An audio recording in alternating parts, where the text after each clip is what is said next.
possible to go? Well, welcome to the latest arrival. So hopefully you're in the right place. So we're looking at AI as a tool for participation. So I was saying we've talked a lot about the governance of AI today, but the purpose of this workshop is to look at how we govern with AI. So how do we use deliberative processes and AI processes to inform decisions. We've got 3 presentations, and they are bringing different flavors to this conversation. One is a bit more theoretical and will bring some quite strong kind of theoretical frameworks. One is a case study from Anna, who's joining us online, who couldn't make it in person. And then we've got a case study from ifok, Lukas and the team at deliberAIde, which is a combination of the two, which is looking at how to, they'll tell you anyway, how to use AI in citizens' assembly. So hopefully the 3 case studies bring different lenses. And what I'd like to do is to try to make the conversation as generative as we can. So we'll go into pairs after the presentation to try to surface some of the themes that you think are coming up. But as a framing question, what I'd like us to think about when we think about AI as a tool is this idea of scaling. So we've heard lots today about scaling, and I'm not sure we actually have definitions of what we mean by scaling. I think different people think about scaling in different ways. And what do we have actually a framework to think about scaling? Scaling in, scaling deep, scaling high, scaling out, scaling up. And I think the 3 presentations will actually tackle different aspects of scalings. And that's what, as the framing for this conversation, that's what I'd like us to use. You're welcome to bring up other topics, obviously. And we'll conclude by looking at what we think are the most important actions for research and practice to advance participatory approach to AI as a kind of concluding framing. So does that work? Are we all on board with this? So without further ado, we're going to get Anna to start presenting, if she can hear us. Can you hear us, Anna? Yes, I can hear you. Brilliant. And can you share your screen and go through your presentation from your Zoom account? Wait. I believe I may need sharing access. Okay. Should have it now.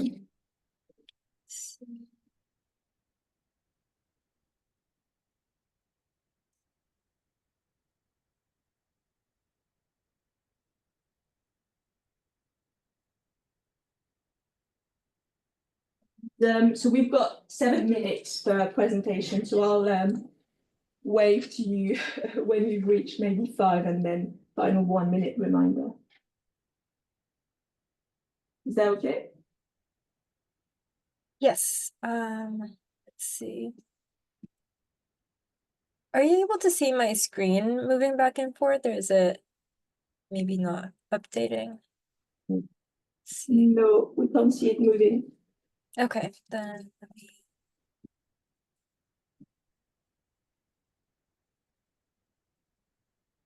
Otherwise, try again. But we could see your slides. Okay, so hopefully this will work then. Oops. Yes, we can. That's okay.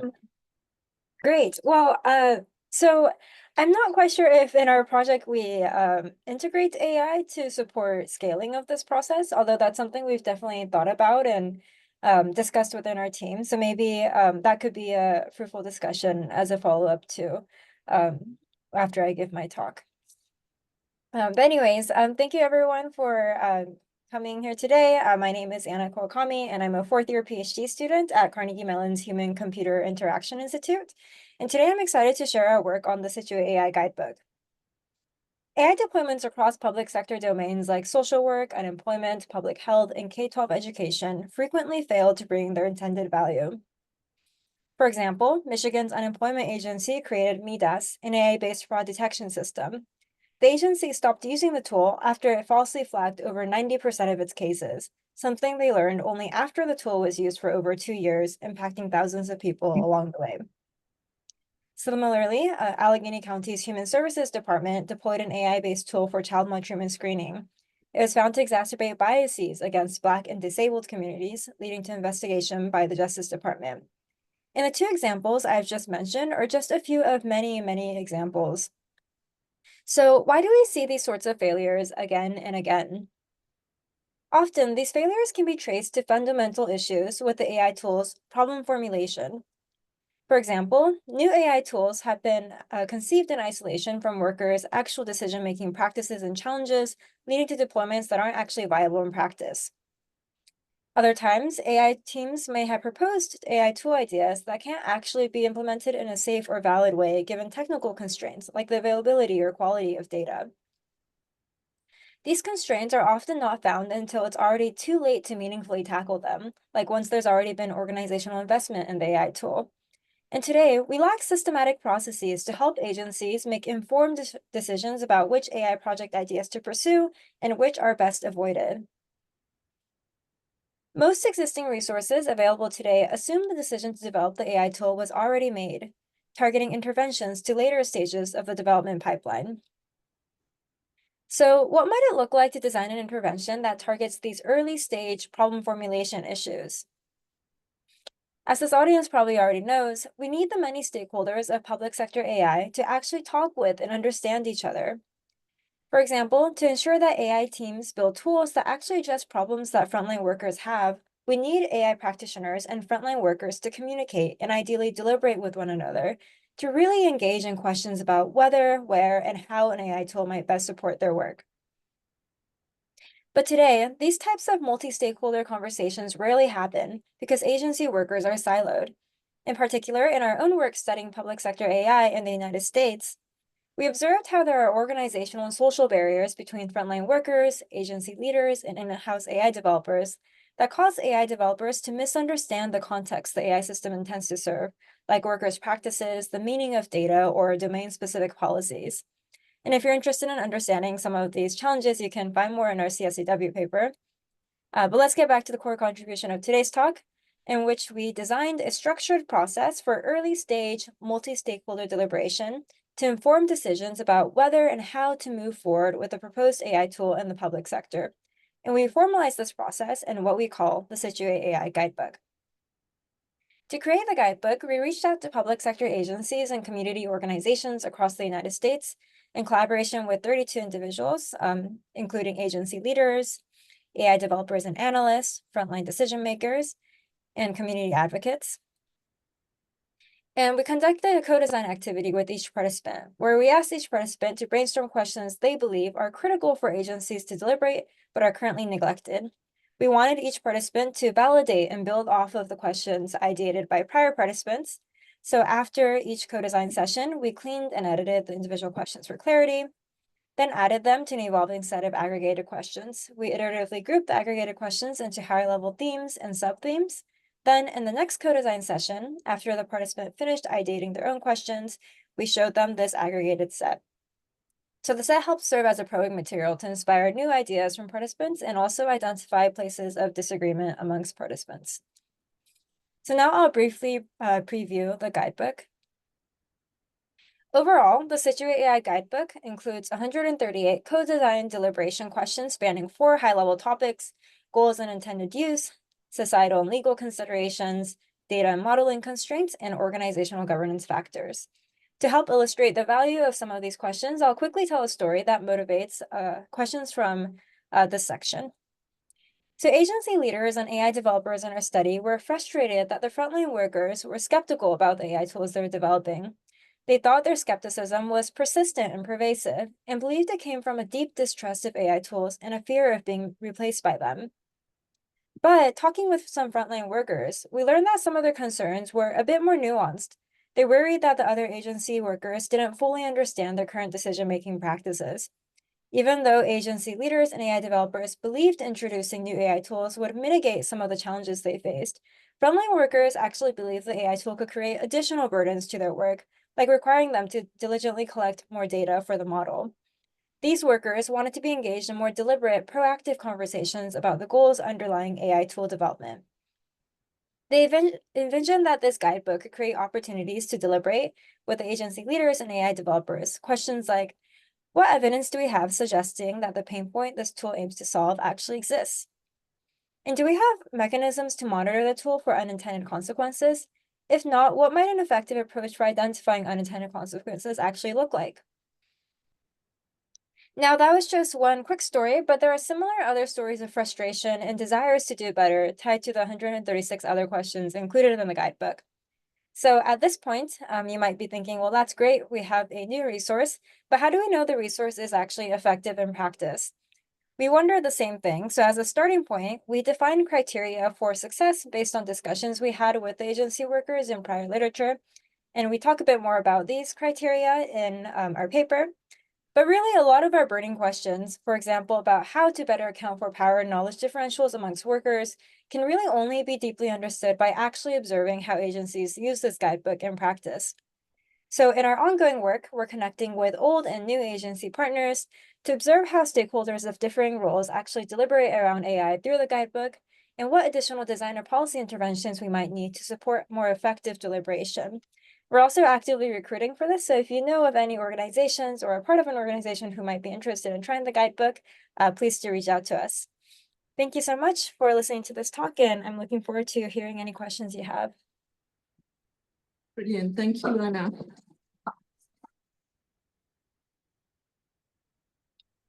So we'll probably go to Manon next if you're okay with that. You don't have slides, so that simplifies technology.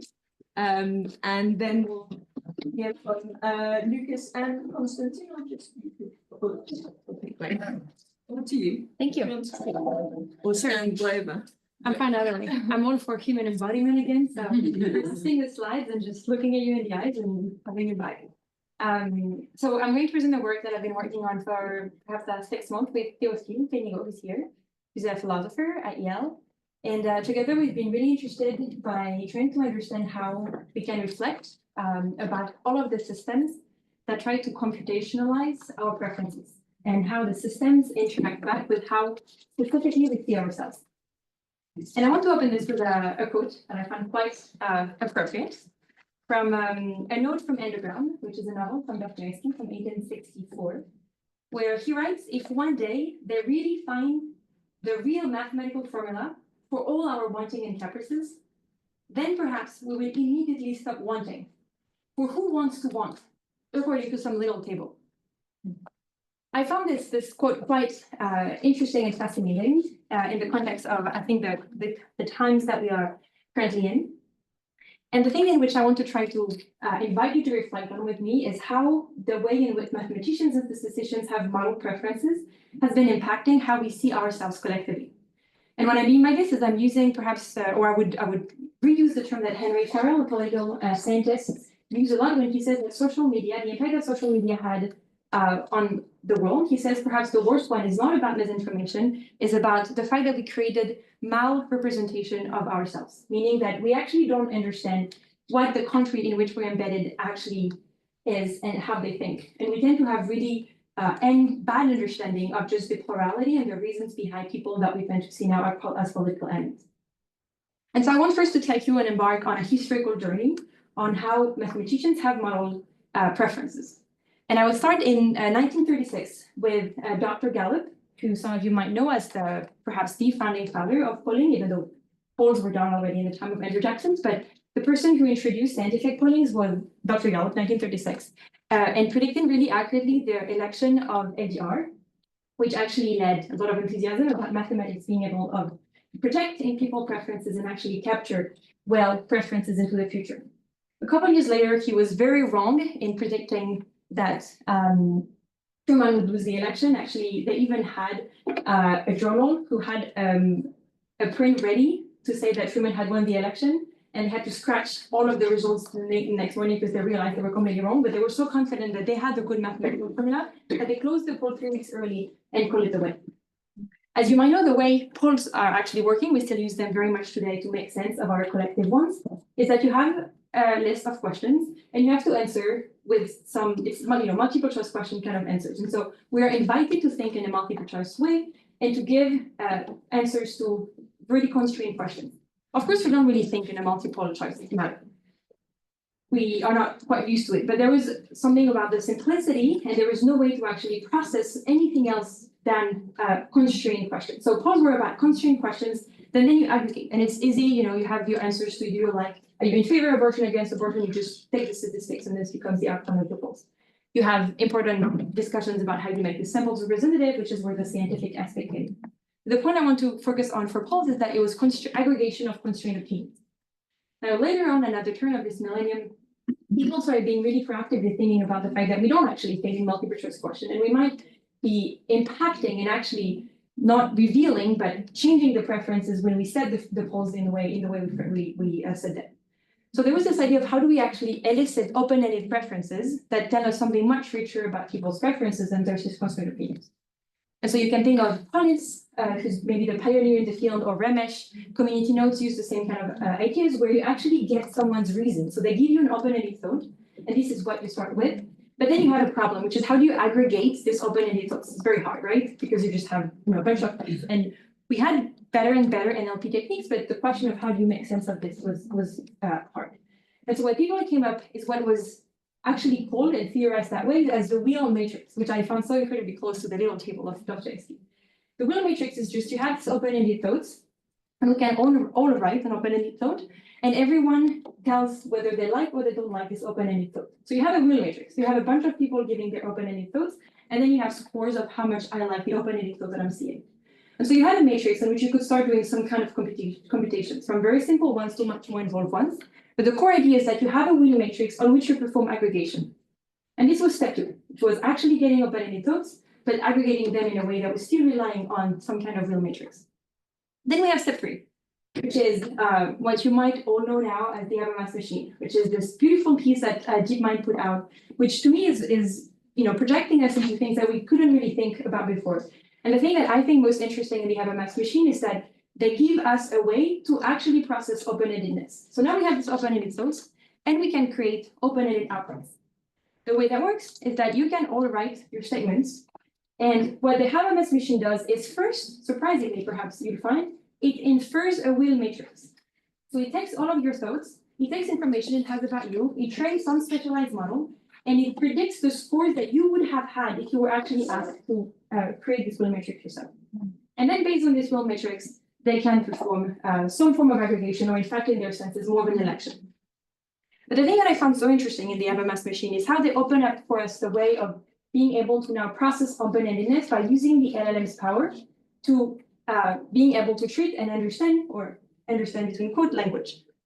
Now, I'm not sure that the LLM are best used to infer the wheel matrix, but it's very scary to not use them to infer the wheel matrix and just to give them statements and say, what do you think represents this particular citizenry? And write to us the consensus statement out of the blue because we don't have interpretability between the input open-ended, the open-ended input, and the open-ended outputs.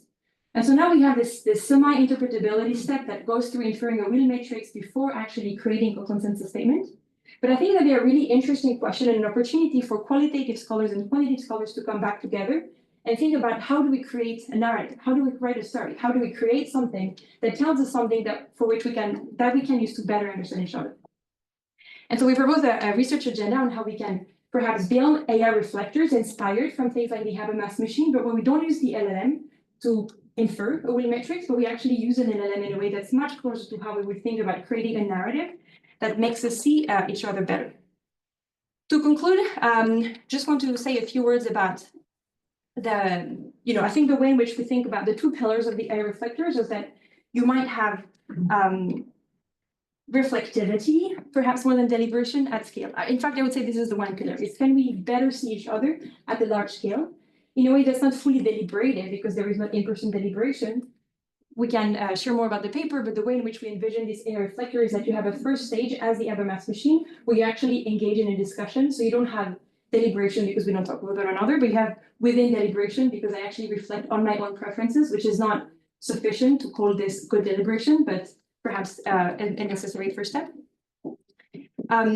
We don't, really is not a matrix. Obviously, I think this audience will be quite accustomed to this idea that we can't actually, model the wheel as a matrix.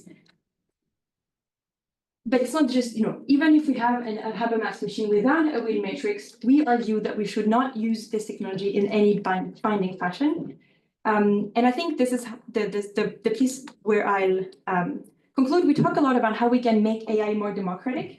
And I think the piece we're really interested in here is whether we can empower and scaffold democratic agency and democratic responsibility with AI, which I think is kind of the other side of the picture, the complementary side of the picture. Even this technology, even if it is imperfect, even if it has so many flaws, is this enough? Is there enough that we can extract to make it understand each other a tiny bit better and to give us much more agency, much more responsibility in the kind of democratic actions we take? And on this positive note, don't call me techno-optimist. I think there are many actual criticism we engage in, but we try to just at least formalize an idea of using this technology in a way that really accounts for the core principles that we embed in the systems overall. Thank you. Brilliant.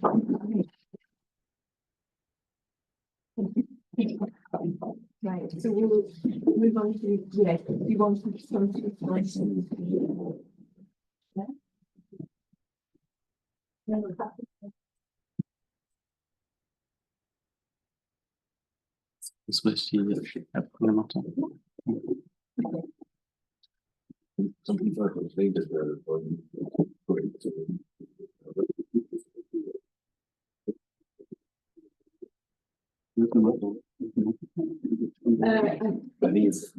Behind us. Integrated, I imagine, Okay. with the screen. Okay. Do you want to start the introduction, or you need the Yes. slides to start? I can start with some introduction.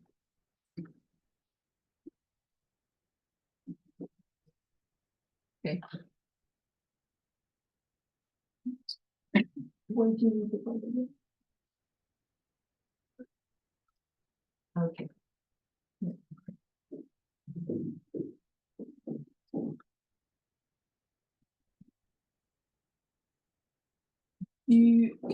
Shall we use this time to maybe ask question of clarification on the previous presentation, if you've got any specific kind of.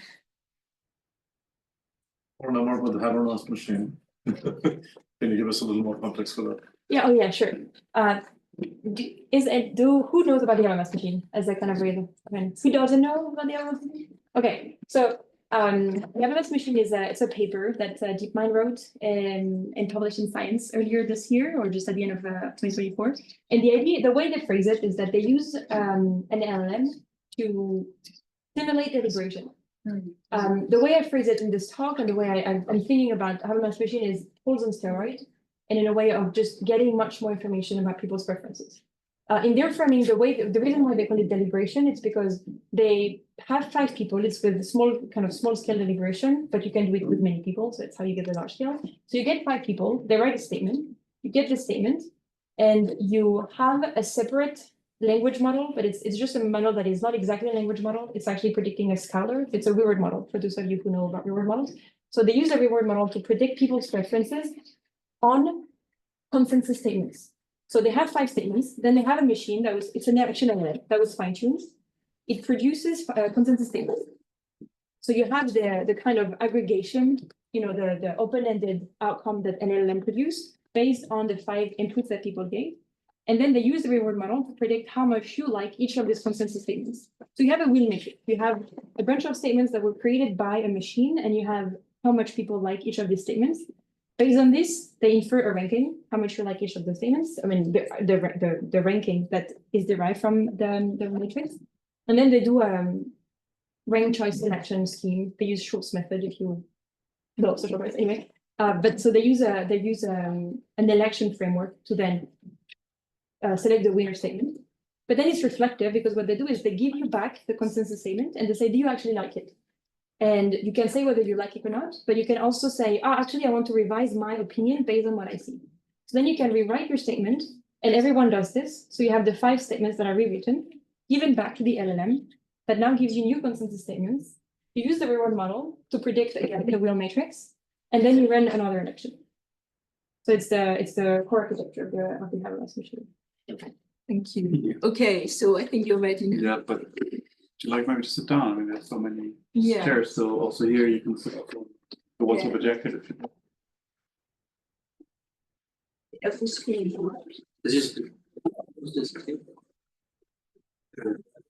Also, you can see these chairs here. So it's the AI as a tool for participation workshop, just so that you know. Okay, third presentation over to you. Yes, thank you. Thanks so much, coordinator, for this. Continued interest in that session. My name is Constantin Schäfer. My colleague Lukas Salecker and I will work together on this paper, on this presentation, together with a third colleague of us, which is called Laurenz, also from ifok. ifok actually is a German organization, tries to fostering social change by participatory approach. So what we do, we design and facilitate and organize participation processes. So I'm rather a practitioner than a researcher. And my name is Lukas. I'm from a startup called deliberAIde. We're a nonprofit startup working on using AI for enhancing deliberative democratic processes. And yeah. Yes, and why? So why did we come together? Actually, I think both of us we know each other for some years, and we had these 2 ideas that occupied our mind in recent months, which was on the one hand the question of how do we design a participation process on AI governance in an inclusive and efficient way on different political levels.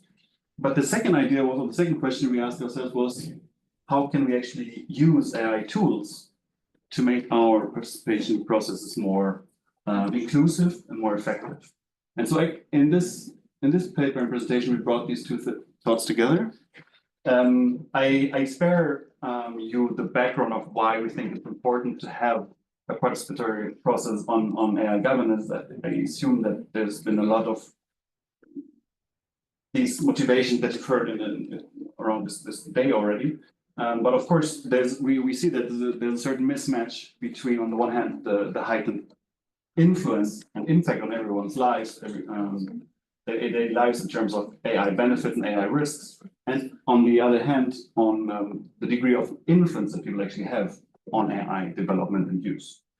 So to address this kind of gap, this kind of mismatch, we propose to close or to bridge this gap with the participation process, especially in the form of a citizen assembly on artificial intelligence governance. And for those of you not so familiar with citizens assemblies, these are representative bodies, often randomly selected from research population, then have informed because there's often a very dedicated learning phase, informed discussions, exchange of perspectives, and then navigate towards formulating recommendations to policymakers. And these, I wouldn't say state-of-the-art deliberative and participatory processes have a lot of benefits, but also have some shortcomings.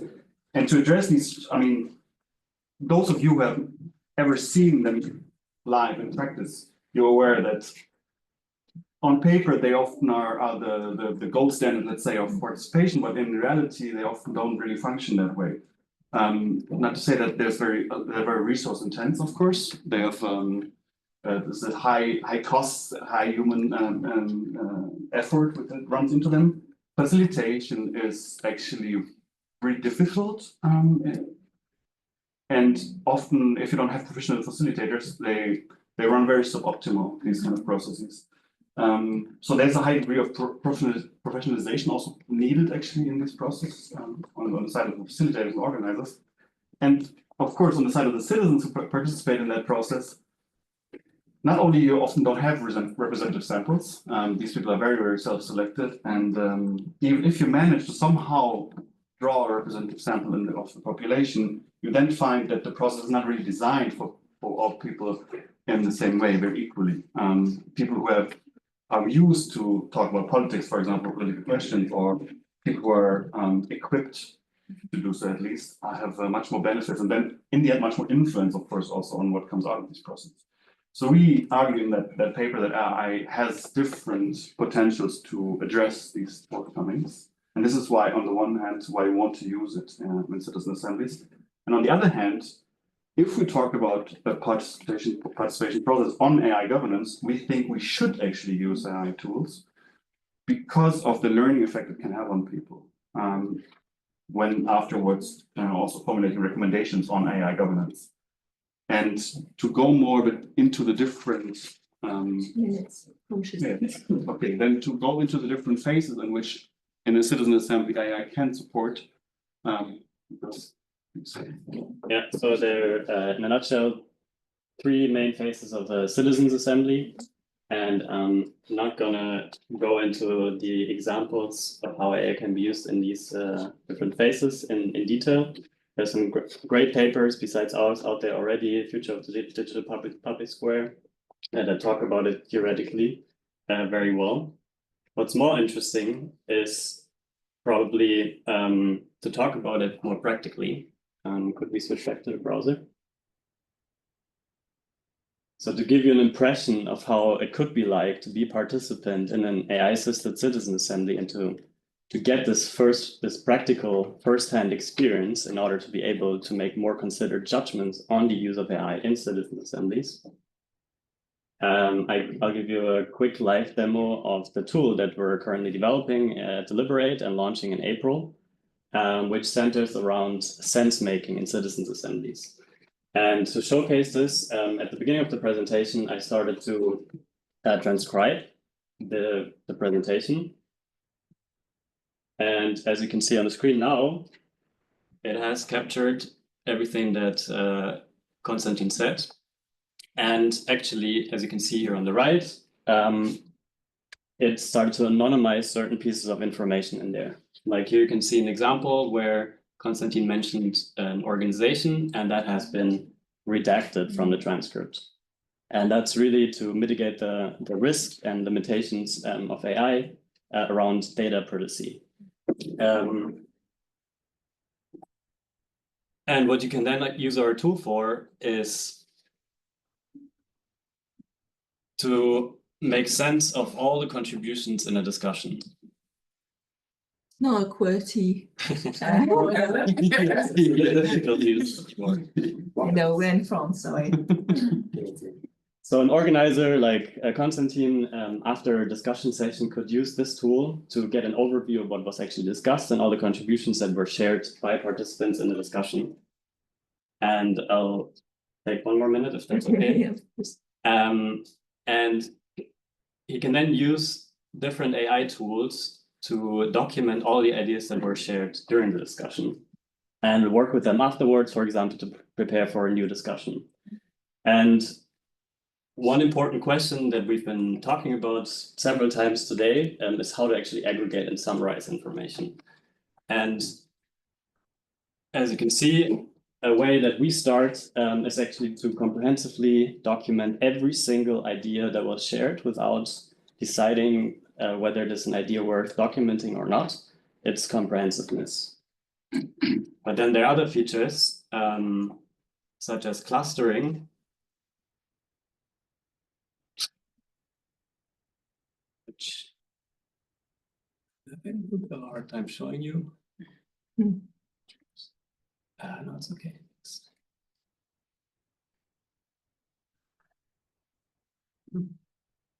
Yeah, as always with live demos, everything is going as planned. But hopefully, once this little wheel there stops spinning, you will actually see how the clustering looks like.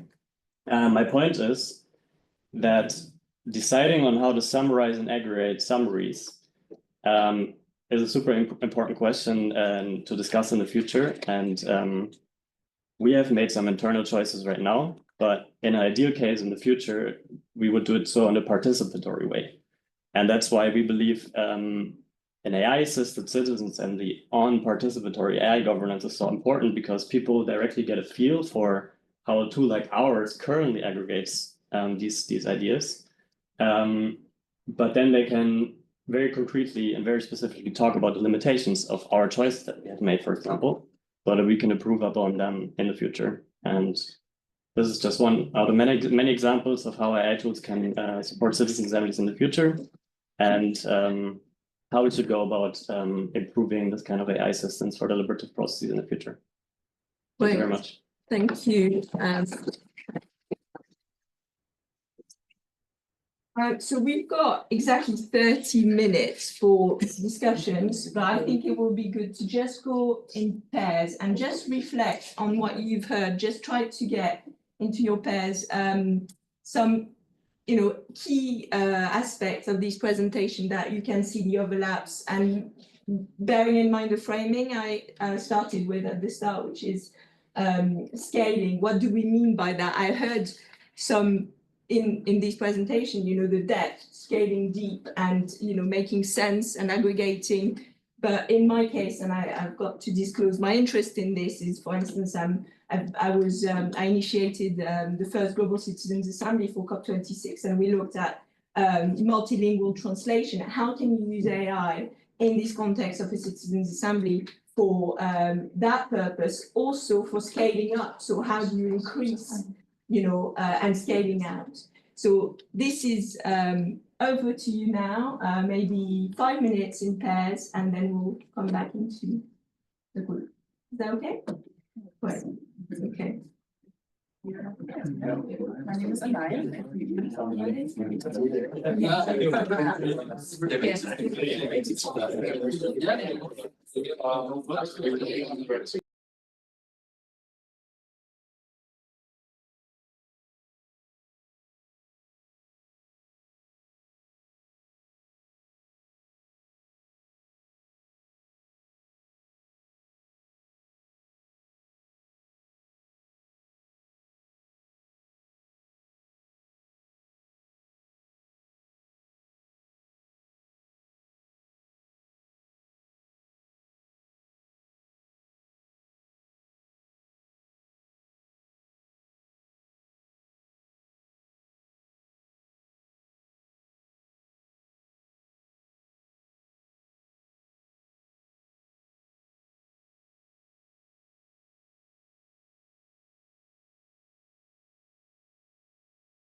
So that was live and alive. So maybe start anyone who wants to.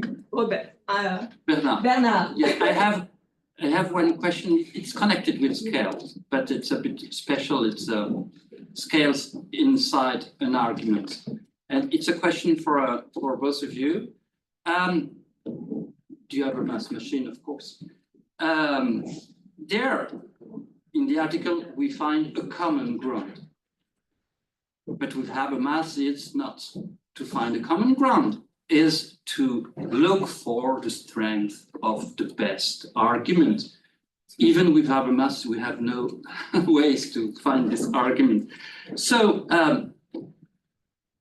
have you some ideas to search for this, for something as an argument or reconstruct argument thanks to this so-called new technologies? Perhaps this common ground is a return to the premise, your premise, the possible compatible premises. I don't know. It's and another question is connected with that. Okay, we know if we have read Habermas that it's a fiction, and for him the fiction is the institutional system, and he reconstructs a kind of rationale of the institutional system. Is it possible to reconstruct something as a, I don't know, system with this machine or not? And the last things, do you think that one day we will have not the Habermas machine, but the Rawls machine? And with the Rawls machine, we will have to tackle the difficulties, the burdens of judgment. I know it's a program, it's not only, but perhaps some inputs, because I will have to leave, sorry, and it was very interesting. Shall we take your, or let's take maybe 3 questions and then we'll, so over to you. Hi, Evelina. I wanted to share a couple of reflections of where I see potential for the combination of Habermas with the sense-making capabilities of AI to reach people en masse, give them a sense of feeling heard and understood, enable them to speak. There's a lot of now tools that can have voice, multilingual, natural language inputs into these kinds of tools. And that could then, harnessing the inference capability that we've seen actually help people to listen even better than we humans are capable of doing. And with that capability, with the right guardrails, we can actually get ourselves to more cooperative solutions than we could imagine today. Now, the caveat of that, and it comes back to your lovely presentation this morning about your forums, is that if this happens and yet it's aimed at influencing decisions, and that power choice is not, put on the table that yes, these deliberations will influence decisions, it can have a backlash that people might feel heard in the process and then later on discouraged and frustrated. But sometimes the kinds of collaboration or seeking of common ground is also horizontal. Not everything we have to solve in our societies is just the vertical citizen company or citizen institution. So I really see potential for this to scale. And I think AI has been proven in the last couple of years to have enormous capabilities to help humans cooperate better. Thank you. One here and then Flint, and then we'll hear from the panelists. I thought everything was very thought-provoking. As a computer scientist, I'm going to take a more techno-pessimist view and a critical view, perhaps, than my colleague here. I would want to pose why scale, maybe more fundamentally, because maybe some functions in democracy need small-scale, micro decision-making, micro conversations that maybe perhaps we have to be careful about the exigency of scaling, because it might lead us to a place where consensus and dissensus becomes more challenging. Chantal Mouffe's work around agonism is very crucial, because I feel like we are talking so much about consensus in assemblies. We also need to think about where do we bring antagonism and agonism back in for pluralistic democracy. So how do we engage disagreements, different alternative scenarios. One of the discussions we were having was perhaps we also, instead of trying to just summarize people's conversations, how do we get to the decision-making part, which you are talking about in part 3? And to make good informed decisions, we need to understand the implications of our choices. And these implications sometimes are very speculative or very difficult to make sense of. And perhaps if there was a role for AI, which I'm resisting, it could be to help us think about potential outcomes. So if I reduce my taxes here, what does it do for social benefits for the vulnerable in this part of society? Because this is the conversation that's not happening in Trump's world right now. They've taken over the rhetoric of cutting government small, and they're essentially not allowing citizens to have the really nuanced discussions. So the nuance being lost in all of this is my biggest concern for democracy. How do we deal with that? So those are challenges that I just want to pose for us to be, before we get so hung up on using AI for almost everything. How do we roll back to bring citizen voice and real engagement on these issues? And I feel like to build our movements again, we need to really get into that. Yeah, really great talks. Thanks so much. Mine's kind of, I suppose, mostly about the Habermas talk. I'm wondering, I suppose it's just a kind of question to the wider group.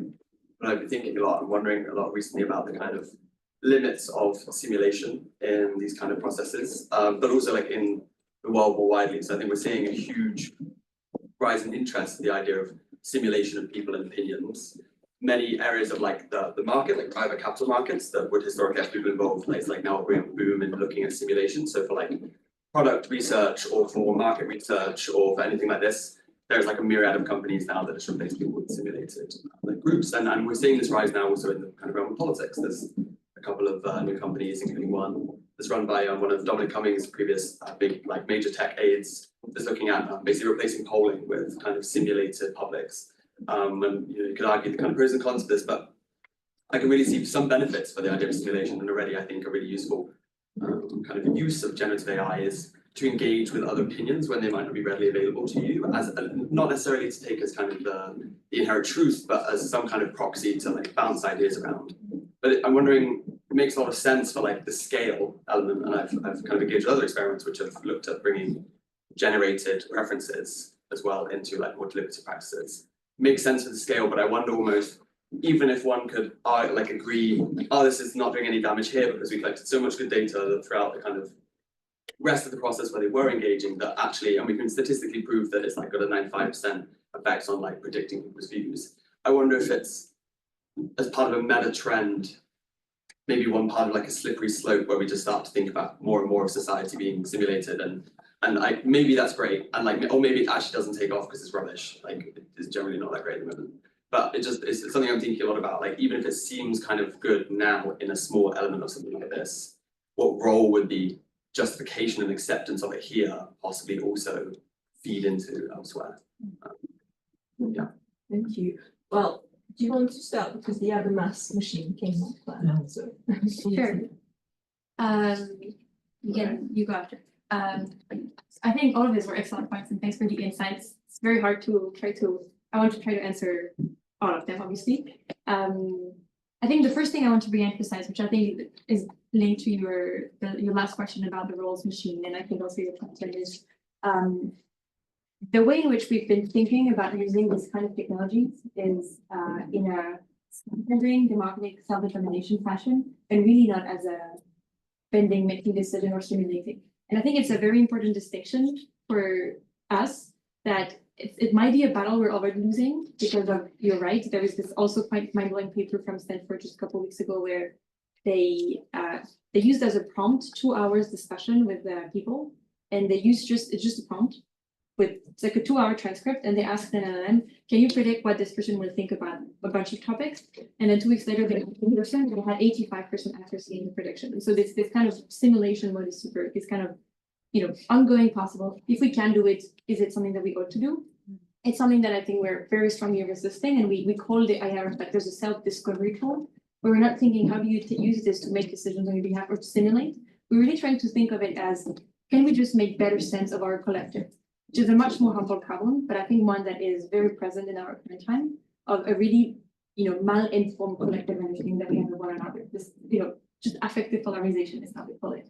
As we perhaps take as a core issue that we're thinking about. And when I was doing the historical record, I was comparing the Habermas machine to polls and not to citizen assembly, because I really think of the Habermas machine as a way for us to better see ourselves, not to decide or stimulate us. I think of it as really a seat of collective action, not as something that replaces collective action. But obviously it's a nice theoretical little thing or phrase that you can say. Now, how do you actually have a clear change for making this a reality? And I think that's very hard. And I think that's the battle that we might be losing. And maybe the one, there is this amazing paper that also came out last week, the gradual disempowerment that I found. Did you write it? No. You didn't write it. All right, my friend was one of yours. Okay. And there's another paper that there is like related, it's really, we'll talk about that. Okay. But I think that's exactly going into both your work also of or maybe more so yours. The very important point, I think I'm start thinking maybe we should start an actual movement about disempowerment being the biggest issue that we might have with. I think I'm more scared by the volunteer guidance at this point because of the just the fact that we might lose our responsibility for things that are so, crucial. And then if we get the impression that these things can be done easily because they can, is it something that we actually should replace? The answer for me is an absolutely surrounding no, and then that's and I think that's why I don't think there should be a roles machine, because I think the roles machine would take away from us the hard part of and I think that the Habermas machine for me is used at a step that it stops one step before. It just makes us more aware of the plurality. It doesn't, I don't think of it as a deliberation simulator. I think of it as a new kind of poll that I think is extremely promising. And I think there is something new in this time for the polling context. And you don't decide with polls.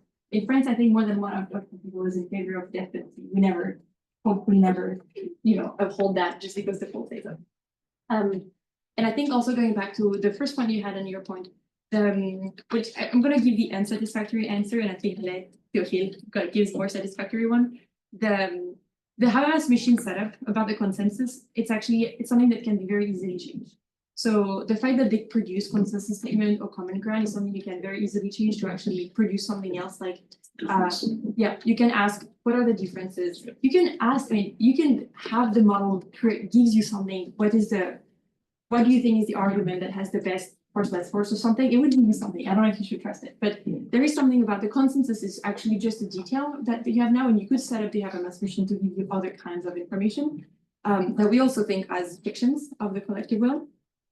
Absolutely not something that should be that is no more than a fiction. I think we also very much agree with the point of the antagonism being very important. And I think again, it's an unsatisfactory answer where we're not solving democracy. We're just saying to be able to have healthy discussion around the antagonism, we need to be very clear on who we are and and respectful. Yeah, and respectful. And we're not, because we also constantly, if the only information I know about you is that, I'm living in the US now, but we disagree, but also, it's like now abortion, it for me is a very contentious issue. The only thing I know is that you don't agree with me and there is this tendency to vilify because we don't understand the reason. Can we just rehumanize your reason?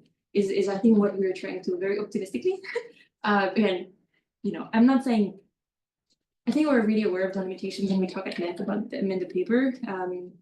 But I feel that there is, a power in trying to have a North Star and put one that is grounded. And I think we try to unpack the modeling assumptions, the mathematical assumption, and then reveal them and then propose something.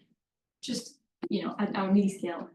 Have a track. There's a question that came up online that I think is relevant as well that I want to make sure we cover, because it's Shankar who's asking, when a technology that is fundamentally a pattern recognition system becomes dominant, how do you cater for the outliers, which is what we're bringing up. So any other insights on that would be helpful. Then we'll move to Anna. Because I'm pleased by your answers. But first, thank you, because it's a magnificent research agenda. So I don't have the answer to your questions, but they are very dear to me. About agonism, just one thing.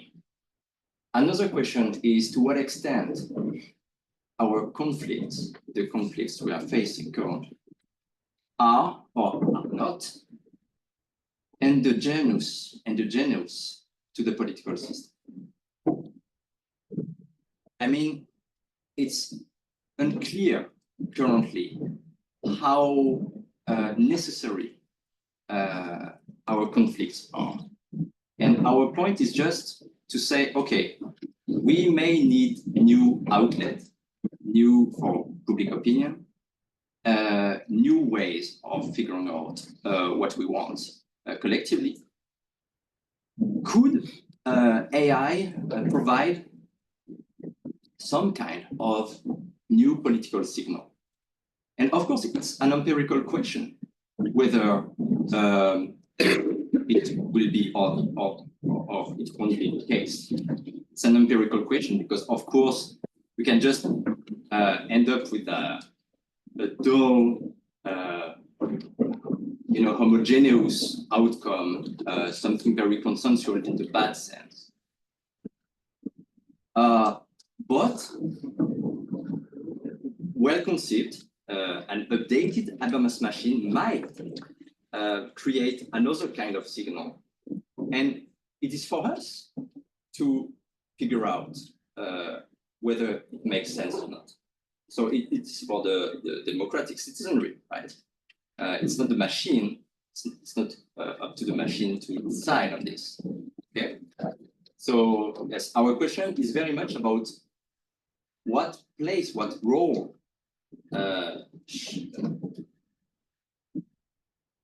should or could AI creating democratic innovations play in the broader democratic system? I'm conscious we've focused quite a lot of the question on the Habermas machine, so I want to make sure Anna and you have space as well to. No, I think your contribution resonated a lot with me as a practitioner, as one who has also a not techno-pessimist, but maybe a more human-centered view on participatory processes. And I think one thing we can definitely not simulate is the transformative experience that these processes have on the citizens who participate in them, and the effects that this experience has on how legitimate the results also are, how much ownership there is for particular measures that are developed out of these processes that focus on the human, that are very human-centered, and that are focusing on the magic that happens when you put people together in the room, especially when they come from so many different perspectives that they normal life, they don't have the chance to confront or are confronted with very, very different perspectives and areas of life. And interestingly, I mean, if you have a facilitator in this, despite the polarization that exists in society, you will probably not hear these polarized and radicalized views if you sit people on the table together. They have a tendency to consensus, to moderation, to being very respectful, to listen to other views because people want to be listened to, so they listen. And that's also why we try to induce conflict and induce antagonism in these processes, because otherwise people often are very comfortable to averse to conflict, and then say like, okay, you just give me your, I give you your opinion, you give me my opinion, and let's agree on something. But then we say like, no, there is actually a political conflict or a conflict that you are not aware of maybe at its own, and we should also induce it by maybe a discussion between two antagonistic points of view. So we like to induce conflict that in the end, the strength of the citizen assembly is then also to solve these kind of conflicts. If they see them, if they get clearly displayed, people are becoming aware of the problem, of the tensions, and then also come together to solve them. And this is like the big strength, and then it leads to that transformative experience that I was talking about, that people are confronted with different perspectives and maybe for the first time in their life understand that their own point of view is not the only one, it's not the right one, and then also for the first time maybe just to change their own point of view, which happens very rarely in society nowadays, that people are more supported in their views and not confronted with other views. So I agree, I think, with your I might just take my hands off as facilitator there, because I think there's a cultural dimension we're not talking about here, which is I was observing the French Assembly on climate, and I was a facilitator of Climate Citizens Assembly UK. I did a comparison of the two, and there were major differences in terms of culture and confidence with antagonism. And in the French one, which didn't have facilitators, interestingly, that's where most of the deep polarized views were expressed and actually led to really interesting deliberation, much more than in the Climate Assembly UK, which was led by facilitators. We were constantly funneling the conversation towards outcomes they were expecting out of these discussions. So I think we need to reflect on the role of facilitators as well, our own biases as facilitators in the process, and the cultural dimensions that we're talking about processes as well in the global north. I'm really interested in looking at how do this manifest in different cultural settings with different value systems as well. Anyway, back. Any other questions? And I'm conscious Anna is, as she's left, okay. We didn't give her very much space for conversation. Andres.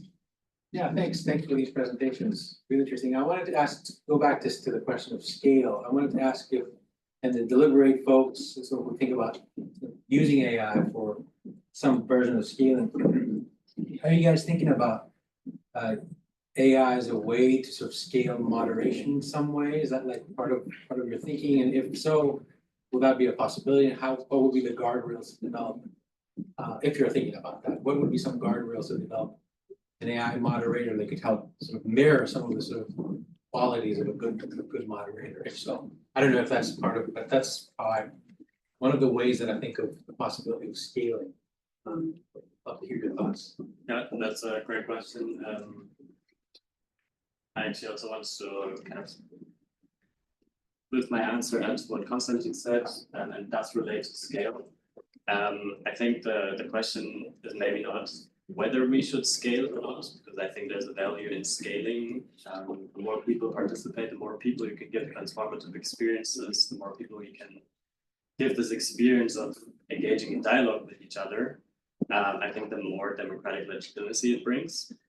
But I think the real question is how to scale, and this ties back to your initial question. I'm not exactly familiar with your paper on scaling up, scaling, different forms of scaling. But I think a way of scale that might be promising is actually to try and think of how can we multiply rather than scale up or like enable mass participation. So panelists called it multiplying earlier. It can also be described in with the works of Mellon or rotating mini public. So kind of preserving the small scale structures that facilitated deliberations, inclusiveness, but then trying to think about, okay, now how can we actually organize thousands of these at the same time? And AI can play a crucial role, and this is where I come to your question. One way would be in, for example, cross-pollination, like aggregating and trying to exchange information between these thousands of mini publics, or through AI moderation. Constantin and I, some 4 years back, organized a process called peer parliaments, which is basically where European citizens were asked to organize house parliaments at home to engage with EU politics on climate. And what we experienced is that simply asking lay people to organize themselves and facilitate themselves represented an entry barrier. And so had we had AI tools like generative AI technologies back then that could facilitate, we probably would have had a lot more than just 500 house parliaments across the whole of Europe. And that's definitely a question we're thinking about. We're currently focusing on sense making and aggregation, but that's another question that we want to do right after. And we have some quite promising tools out there already, like the Stanford Online Deliberation Platform. But we believe the next step is actually to enable intelligent facilitation. So make an AI facilitator actually understand the context and the contents of discussions, so that they can not just measure speaking time like Stanford Online Deliberation Platform, but actually intervene with prompts or as a mediator, kind of applying Habermas machine like approaches to suggest ways of resolving conflicts or fostering mutual understanding. And that's something that we'll tackle right after we launch this. Nice. Brilliant. I'm really conscious that we need probably a break and we need to all be back in the plenary at 5 to hear back from all breakouts. So if you want to continue the conversation, you're welcome, but I want to give people the options to have a break as well. Can I just say one thing on the question online? Just because Yes, I thought it was okay. really good on the outlier. Yes. Just it's more I want to give empirical facts. I think it's a brilliant question. I think that this question of what do you not represent if you use these tools, and that goes to the kind of biases that are at the inference time is, as I think, really important, something we have in our agenda. I think I have a positive and an optimistic and a pessimistic fact. So on the pessimistic fact, we know that these models are probabilistic in nature and that you sample somewhere from distribution. And there is increasing empirical evidence that because the models are being fed now on data that were generated by models, what we call synthetic data, there is this phenomenon of model collapse, which means that over time, a model that is retrained on its own data, the distribution from which it samples, conceptually, and I'm not just talking about the vocabulary length, I'm talking about the concept. It's getting, we have empirical evidence, it's narrowing a lot. So I think they are just questions that are much more general than LLM for deliberation. It's more the fact that we know that these models still have a ton of biases, and this question is important for a ton of fields, not just ours. Just one positive note, the Habermas machine tracked something quite interesting, which was they had majoritarian and minority. You get the word? Minoritarian arguments. And they were doing a statistical analysis to understand how often an opinion was represented and whether the LLM was overrepresenting majority or minority opinion, or whether it was completely proportional. And they found interestingly that there was an oversampling of the minority opinions, which means that, so I wouldn't call them outliers yet, because I think it's still big enough that we wouldn't call them outliers. But I think we had at least evidence that this machine, which is very specific and there's so much empirical details that go into it, but ends up having this interesting behavior that it does not ignore, I wouldn't call them, they're not outliers, but they are minority views. I think it's an interesting insight, but I think we need to make it more systematic and make sure that outliers or someone's opinion is not projected out just because it's very rare. Thank you. Well, we've got lots of topics for future research agendas, so we're in the plenary at 5. But